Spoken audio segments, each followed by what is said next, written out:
¿En qué consistirían, en qué consisten en realidad, en caso de ser aprobados, por supuesto, los proyectos de flexibilización laboral que presentó el gobierno el viernes a última hora en la Cámara de Senadores? Julia Estrada con toda la información.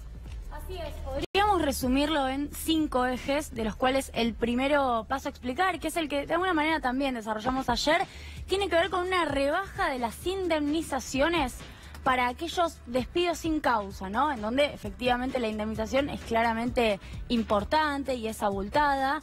Básicamente lo que se plantea en este caso es que se considere, bueno, el salario básico como elemento central del cálculo. Este es el eje que junto con el fondo de cese laboral, que básicamente plantea que los trabajadores en una segunda instancia, pero en una primera instancia las empresas banquen de alguna manera las indemnizaciones una vez que a los trabajadores son despedidos. ¿Eso es lo que pasa con la UCRA? Bueno, evidentemente hay unos rechazos muy amplios. No, digo, si es el mismo esquema que tiene la UCRA. Es muy similar a la libreta de desempleo, ¿no? Como se llama, en donde se va aportando de una manera financiada, es decir, la empresa lo va poniendo de a poco. En el caso de la UCRA tiene un poco más de... Te lo pregunto, en realidad, no es una afirmación, te pregunto si tiene más sentido, en virtud que una obra, vos sabes cuándo empieza y más o menos cuándo termina, ¿no? Y en ese sentido se sabe que el trabajo del obrero de la construcción es finito. Después, por supuesto, puede estar el flujo, pero es finito. Ahí tiene medio lógica. Acá se lo no sé hace si porque hay una cierta eventualidad, una cierta rotación, son en general contratistas. Claramente lo que favorece la baja de indemnizaciones es eso, es la rotación de trabajadores. Termina con un concepto de estabilidad muy claro que con el cual el empresario calcula también si le conviene o no le conviene despedir a un trabajador contando la indemnización y diciendo, bueno, quizás me conviene que siga trabajando. Yo me perdí un poco, porque lo de la UCRA sabía que tenía un sistema diferente por el tipo de trabajo que es diferente, pero si algo similar se llevara a cabo a todos los trabajadores, ¿cómo sería? ¿En qué consistiría? ¿Cuánto se sabe de ese proyecto? En la práctica, ¿cómo sería? ¿La empresa que te contrata va pagando? No entiendo. En la práctica, primero es más barato despedir. Eso es lo que te favorece un esquema de menor estabilidad laboral a nivel económico en general. En segundo lugar, el fondo de cese laboral es las empresas aportando de a puchitos.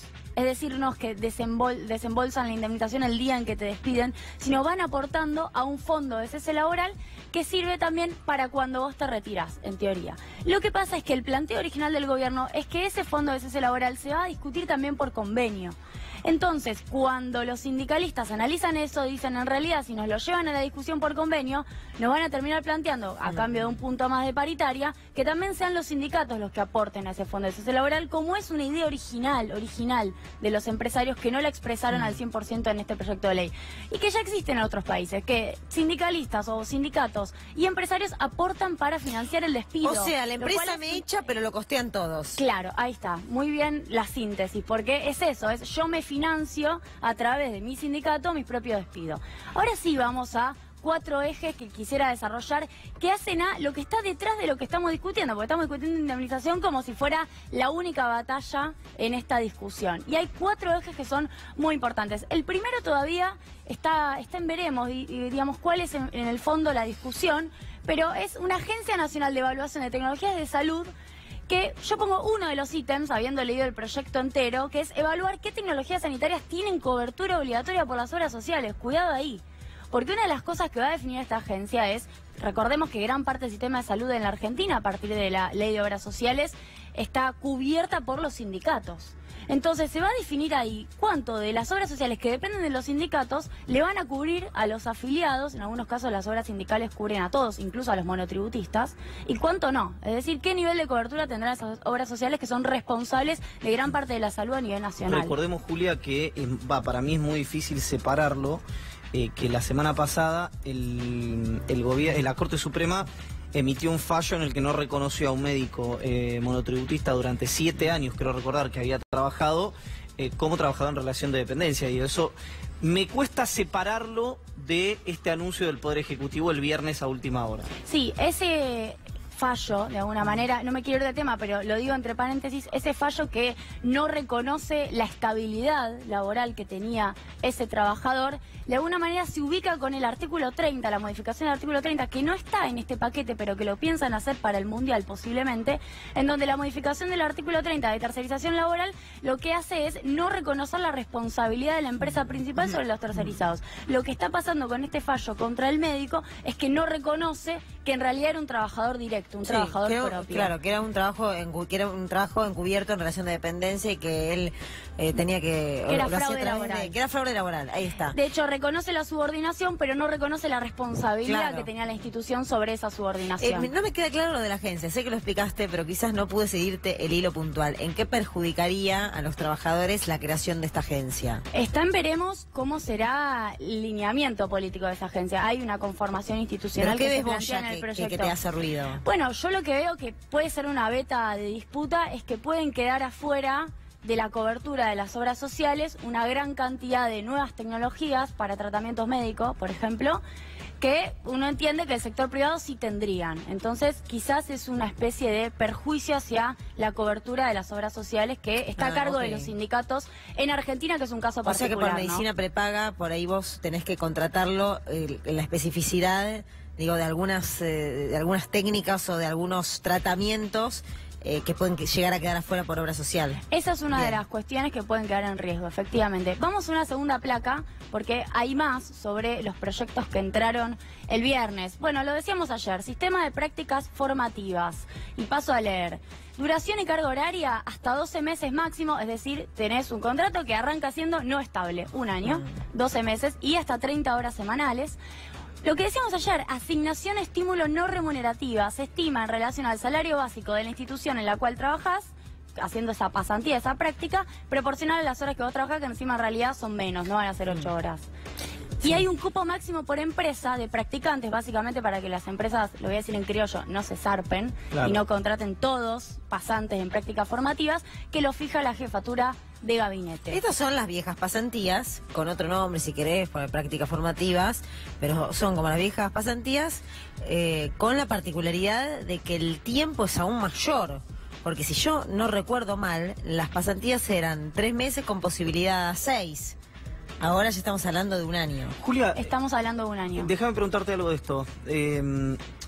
¿No hay una restricción en el proyecto a que las empresas, o te lo pregunto en realidad, que las empresas tomen pasantes y después al año, en lugar de hacerlos efectivos, los echen? O sea, yo soy una empresa, puedo tomar 10 pasantes, al año los echo a los 10, al año siguiente tomo otros 10 pasantes y así. No hay una restricción. Habiendo leído el proyecto, no recuerdo que haya un artículo específico que lo restrinja. Lo que sí se plantea es como una especie de zanahoria, es con contratación posible. Digo, un año y lo ideal sería que te contraten, pero claramente eso está a cargo de la empresa. Lo perverso es lo que está diciendo Iván. Sí. Justamente este tipo de prácticas, que para algunos lo tomarán como su nombre lo indica, como una práctica formativa de poder empezar a ejercer tu actividad, la otra cara es que vos podés utilizarlo de manera indiscriminada y hacer una mal utilización de eso. ¿Qué es lo que pasó con la pasantía? Que a los 12 meses se cumple tu contrato, ellos, o sea, la empresa que te contrató pagó menos dinero que por un trabajador, si querés, formado, con esta cuestión de que te da horas de formación y después busca a otros que hacen tu misma tarea sin pagar un centavo de indemnización. Vamos al blanqueo laboral, que es el plato fuerte junto con lo de indemnizaciones que mencionamos al comienzo. Blanqueo laboral lo llaman a condonación de aportes y contribuciones que adeuda la empresa. Es decir, poníamos el ejemplo, una persona que está 10 años sin estar registrada, lo registran sin costo alguno respecto de los 10 años que le debieron a la AFIP. O sea, nunca se le paga a la AFIP.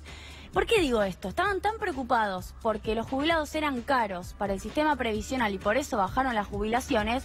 ¿Por qué no están preocupados porque blanqueen trabajadores, entre comillas, sin que la ANSES reciba nada de plata a cambio? Se extinguen además multas e infracciones, todo tipo de multas laborales por incumplimiento. Hay una baja en la Repsal. El Repsal es un registro de empresas incumplidoras que se creó en el gobierno anterior en el año 2014, que detalla en un listado cuáles empresas tienen trabajo no registrado, tienen trabajo infantil, tienen trata de personas, han sido denunciadas. Ese registro sirve para limitar el acceso de esas empresas, por ejemplo, al crédito. Ahora ese registro se elimina.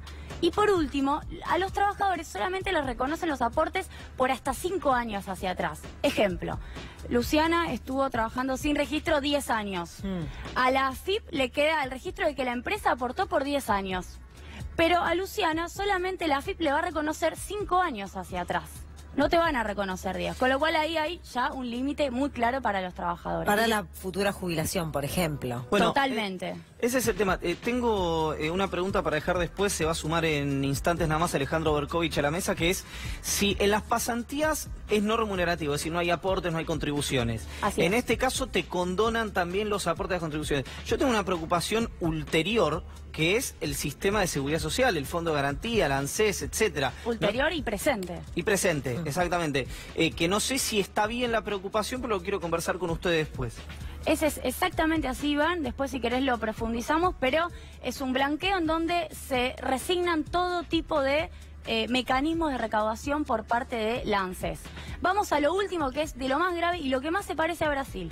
Irrenunciabilidad. Esto lo metieron por la ventana. Yo hoy preguntaba, ¿por qué si metieron indemnizaciones, metieron la cuestión de prácticas formativas, la agencia de tecnología, qué tiene que ver la renunciabilidad? No, bueno, me dijeron, tiene que ver con una garantía para que el blanqueo laboral no sea judicializable. Consulté con otros abogados y me dijeron, no tiene nada que ver.